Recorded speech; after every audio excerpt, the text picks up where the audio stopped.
So I recently did a video announcing that I'm going back to Walt Disney World this September. After a 4-year wait and 2 cancelled trips, I cannot wait to go back. But lots of things have changed since. Now I was going to do a video all about what these changes are and the things you now need to plan for, but it is a humongous topic. So what I'm going to do is break it down into 2 different videos. So this week's video is going to be all about the things you now need to plan for ahead of your trip to Walt Disney World. And then next week I'm going to do a video all about the changes that you're going to experience. So when you visit Walt Disney World, there is now a lot of planning involved. It used to be that if you weren't much of a planner, you could just kind of go and work things out whilst you were there and just do things at your own pace on your own schedule. But now you definitely have to have plans in advance, or else you can't even get into the parks. So today I'm going to break down what all of these new things that you need to plan for are, and I'm also going to put a little checklist down below so you can see the things you need to plan for, so it's easy to know this is what I need to do to prepare to head to Walt Disney World. My name is Sophie from Most Magical Guides, and if you're returning, thank you so much. And if this is your first time to my channel, then welcome. I make videos all about planning trips to Walt Disney World and Disneyland Paris, and even have vlogs of my own trips. So if you enjoy that type of content, then make sure you hit the subscribe button down below. So first, I'm going to talk about the new things that you need to plan for. There have been some things that we've never experienced before that have now arrived at Walt Disney World that you do need to plan in advance. So let's dive into those so you can know exactly what you need to do before you head to Walt Disney World. So one of the first things you need to plan are your Park Pass reservations. Disney have introduced now that you have to have a Park Pass reservation to enter the parks. You cannot just turn up and go in as you used to. The downside to this is that you need to plan your itinerary in advance. Now, as a big planner, this is something I've always really enjoyed doing, and I know there are other people out there that love to do their big Disney itinerary, but I also know there are a lot of people that really hate that side of it and find it very stressful and restrictive. But sadly now you are going to have to plan an itinerary so that you know what days you're going to visit each park, so you can book your Park Pass reservations. Something that's important to know is that the Park Pass reservations can sell out. So ahead of booking your trip, be sure to check out the Park Pass reservation calendar. I'll put a link to that down below so you can check if the parks are available on the dates of your trip. This is particularly for people who are doing last minute trips, because there is every chance you could get there and a lot of the parks are sold out, so you wouldn't actually be able to get in. The great thing is in the UK, a lot of people will get the 14-day for the cost of 7-day tickets, or the 7-day tickets, and these are automatically Park Hopper tickets. Now Park Hopper has also changed. You used to be able to just go from one park to the other whenever you liked. Now you have to wait until 2 PM. After 2 PM, if you have a Park Hopper ticket, then you can go to any of the other parks, and then you can Park Hop as much as you like, but it must be after 2 PM. The only caveat to that is if the park is at its full capacity, then obviously you won't be allowed in. That can be a little niggle, but that happens very, very rarely. So really, park hopping is still an option, but you just have to wait until 2 PM. I would strongly recommend booking your Park Pass reservations as soon as you buy your tickets. This way you are guaranteed your park days then, because you've already got your passes, and you can actually book already up until January 2024. To book your Park Pass reservations, you just log into My Disney Experience on the Walt Disney World website,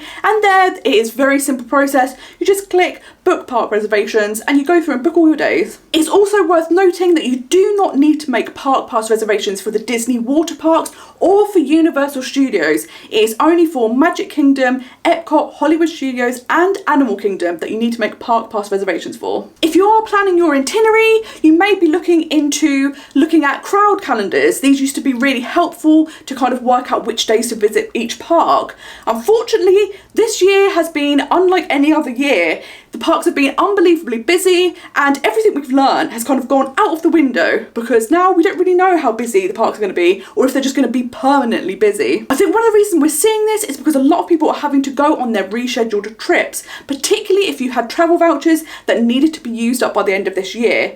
I do think in the coming years that the crowds will drop a bit. I think it's just the fact that so many people are desperate to go back. They have to use their travel vouchers, and it's also the 50th anniversary. So combining all those factors together, weather has made Disney World very, very busy currently. I would still say the general advice is that on the weekends the parks are busiest, so they can be good days to have rest days and go to water parks or the malls or just explore your resort. If you are going to go to a park on the weekend, then Animal Kingdom is probably the best park because that tends to be the one that has the lowest crowds on the weekends. Places like Epcot and Magic Kingdom can be very busy on the weekends because a lot of locals will visit. You will find if Epcot has a festival running at that time, it will be very busy on the weekends because the locals like to come and experience these festivals too. So basically when it comes to park reservations, make sure that you check before you book your trip that the parks are available on your dates. Once you've bought your tickets, make sure you get those dates booked in, and then you're all set to visit Disney World. Something else that is new now is the much talked about Genie Plus and Lightning Lanes.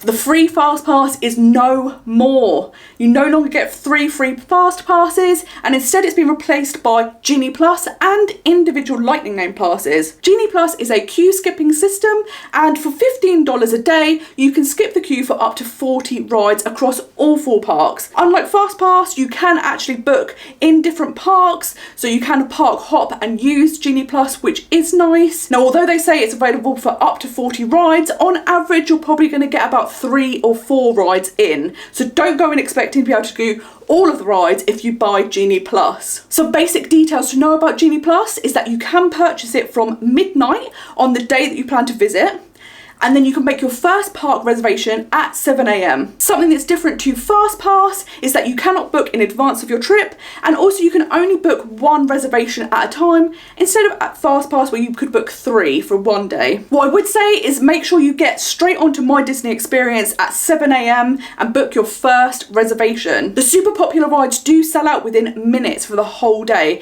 so definitely make sure you head for those rides first and get your reservations first thing in the morning. You can only book 1 pass at a time, but there are a few different ways that you can book your reservations, and they can actually help you maximize your time because you can actually find a loophole and are able to stack reservations. The best option is to, at 7 AM, book your first reservation. If this is for much later in the day, you will be able to book more reservations, so you won't be losing all of that time. The way Genie Plus works is once you've scanned into a reservation, you can start immediately booking more, or if there's 2 hours has passed since booking a reservation, you can then book another one 2 hours later. The one caveat to this is that only starts once the parks are open. So if you book your first reservation at 7 AM and then you're going to Magic Kingdom that day, and Magic Kingdom opens at 9 AM, you would have to wait until 11 AM to make your second reservation because it's that 2 hour window, but it has to be once the park has opened. But if you keep doing this throughout the day, then you can stack your reservations. So you can have multiple at a time, and this will help you get the most out of Genie Plus. Don't feel like you can only have the one and it's just sitting there and you have to wait hours and hours to go on it. Definitely use these tips and then you'll be able to get onto more rides. Another big tip is keep refreshing. Some of the rides do sell out super quickly, or the times are at a time that aren't convenient for you. If you keep refreshing throughout the day, sometimes reservations pop up as people change their plans, so definitely do that because it will help you get the most out of your day and help you get on those difficult to get reservation rides. When Genie Plus first launched, you were able to add it to your Disney package. If you're from the UK, you could have added it. You would have had to add it to the entirety of your trip, the whole 14 days. This is actually something I have done because I'm going to actually go to Disney for 2 weeks solidly. So it worked out better for me because it was $6.99 a day instead of $15. So it worked out a pretty good deal. Unfortunately, this has now ended, so you have to buy it on the day and it will be $15 per person. The good news is you don't necessarily need it for the entirety of your trip, and you don't necessarily need it in all the parks. Magic Kingdom and Hollywood Studios tend to benefit the most because they have the most amount of rides that get long queues, and also you can use Genie Plus for. Animal Kingdom and Epcot, there's not so many rides there that you can use it on, so it might not be worth the $15 because the queue size may not justify the cost. Because you can't buy Genie Plus until the day now, what I would suggest is maybe the first couple of days you're in Disney, just get a sense of the crowd sizes, and then if you do feel like the queues are quite long, you then have the option later in your trip to purchase Genie Plus to get on those rides you haven't managed to get on yet. Now, the other thing to mention are individual Lightning Lane passes. These are different to Genie Plus. The 8 most popular rides at Disney World are not included in Genie Plus. Instead, you have to purchase individual Lightning Lane passes to skip the queue for them. With individual Lightning Lanes, the prices change throughout the year and they fluctuate depending on how busy the parks are. So they tend to range between $7 per person per ride up to $17 per person per ride. As you can tell, the costs can very quickly add up if you purchase individual lightning lanes, particularly if you're travelling in a group or a family. You can only buy 2 individual lightning lane passes per day, so if there were multiple rides that you wanted to go on, you would have to plan them for different days during your trip, as you can only buy the 2 a day. Individual lightning lanes can be purchased in a slightly different way to Genie Plus. So if you're staying at a Disney World resort, you can book your individual lightning lane passes at 7 AM. If you are staying off-site, you have to wait until the parks are opened to then try and buy your individual lightning lane passes. This does mean that people staying at a Disney resort do have that benefit because you kind of getting in there early, getting in there fast. So for rides such as Guardians of the Galaxy or Rise of the Resistance, you have the best chance of buying these individual lightning lane passes because you get to do it at 7 AM instead of when the parks open. To make matters confusing, the queue that you enter if you have purchased Genie Plus is called a lightning lane. And obviously individual lightning lane passes, you also use the lightning lane. I think they've kind of deliberately just used the same terminology so people are confused, and that perhaps when they're purchasing individual lightning lane passes, they're not fully aware that they're paying an additional fee, because if you've already bought Genie Plus, those rides aren't included. So it's very confusing. I don't know why they couldn't have come up with a different name for the individual lightning lane passes, but this is the way it is. It is worth noting that Genie Plus and individual lightning lanes are optional. When you've purchased your park ticket, you can go on all of the rides, but these services are just there if you want to go into a shorter queue and cut down your wait times. Something else that has changed is that the Magical Express is no more. You used to be able to get a free shuttle bus or a coach from the airport to your Disney World resort if you were staying at one of them, and unfortunately this service has been discontinued. Instead, it's been replaced with a paid-for version. You can now go with either Mears or use the Sunshine Flyer, and they both operate the same sort of service, but it's just a paid for version now. The other way to get from the airport is something like Uber or Lyft, but just be aware that you do have surge pricing, so sometimes it will be astronomically expensive, and people have found sometimes when you land and go to the hotel, it's a reasonable price, but when you then go back to the airport at the end of your trip, it's like 3 times the price, so that is something to be aware of. Of course, you can also use shuttles. Mears do these. You can book private transfers, so there are other options. So these are all the things that are brand new at Walt Disney World that you need to plan for. So now you need to be thinking about your Park Pass reservations,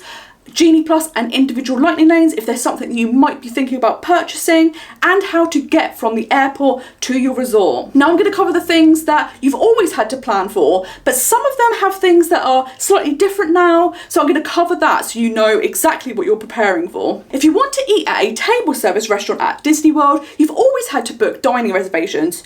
You used to be able to do this 180 days in advance, and this is now 60 days in advance. One of the great things and a big benefit if you are staying at a Disney World resort is you can book up to 10 days of your trip at the 60-day mark. This means you get access to reservations that are further ahead than the general public can book, and it means you have a better chance of getting those hard to get reservations. If you're staying off-site, you can still book dining reservations at the 60-day mark, but you can only book them exactly 60 days in advance of your trip. So if you're visiting for 14 days, you would have to do each day individually, whereas if you were staying at a Disney World resort, you could do your first 10 days in one chunk, and then the next couple of days do the final couple of days. If you don't manage to get all the dining reservations you want at the 60-day mark, then don't panic. You can use websites such as Mouse Dining, and they're really helpful for helping you get notifications when one of the dining reservations you want opens up. And don't forget that people's plans change. Closer to your trip, you will start to see dining reservations open up as people cancel because they've changed their plans or they've shifted where they're dining, things like that. I'm going to be doing a video soon all about how to book dining reservations. I'm going to talk you through how I booked my own dining reservations and give you loads of tips on how to score those hard to get dining reservations. So if you do want to know about that, make sure you click subscribe down below. Something you've always been able to book in advance have been events and tours. If you wanted to go to something like Mickey's Not So Scary Halloween Party, or go on the Keys to the Kingdom tour, or even build a lightsaber in Savi's workshop, workshop, you can book these ahead of your trip. Again, this is now at the 60-day mark. It should be noted that you can't actually book these reservations via the UK Disney World website. Instead, you need to do it on the Disney World US website. To do this, you will need to use a VPN. I will put some information in the description down below on the VPN I use and how to do it. It was super simple when I did it myself and I had no problems. It was super easy. So this is definitely the way to do it. If you don't want to use a VPN, then you can actually call Disney and you can book your tours and special events that way. And just like the dining reservations, if you are staying on site at a Disney World hotel, you can actually book 10 days of your trip at a time. So if you wanted to do something really popular like Savi's workshop that does sell out, you could actually, on the 60-day mark, book it on the 10th day of your trip, and then that way you've got much more reservations to pick from and you're more likely to get space. So those are all the things at Disney that you do need to plan for now. I'm going to talk about a few things that you need to plan in advance for, but just in general for visiting Florida. When you're in Florida, you might want to hire a car because it's super convenient to make your way around all the theme parks and even to go to destinations further afield, such as the Kennedy Space Center. If you do want to hire a car, you will notice that these days it is a lot more expensive than before the pandemic. This is because a lot of the car hire companies sold off their fleet during the pandemic, so they have far fewer cars available now.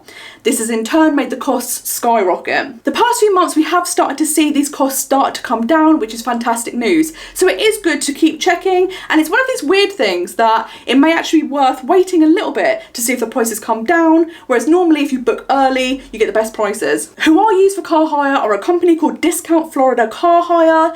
They are great because they compare all of the different car hire company prices and find you the best deal, and they're really, really easy to get in contact with. They have the best prices, and they're who I personally use when I go to Florida, so I would definitely check them out, and I'll put a link to their website down below. Something else that you have to plan ahead of visiting the United States is an ESTA form. This is a visa waiver form and it will allow you entrance into the US. I would advise doing this as soon as you book your holiday, because if there are any issues, you may need to apply for an actual visa, and at the moment appointments are over a year in advance. This could very easily mean that you miss out on your trip just because you do not get your visa in time. When purchasing your ESTA, make sure that you do it via the official government website. There are other websites that will come up if you search in Google, but what they will often do is charge you a fee where they kind of say they check that all your details are correct, but in essence it's kind of like a scam, so you end up paying excessive amounts just for the exact same thing. I'll put a link down below so that you've got the access to the actual official website. It's also worth noting that soon the price of the ESTA is increasing slightly. It's only going up by about $7 or $8, so it's not going to break the bank,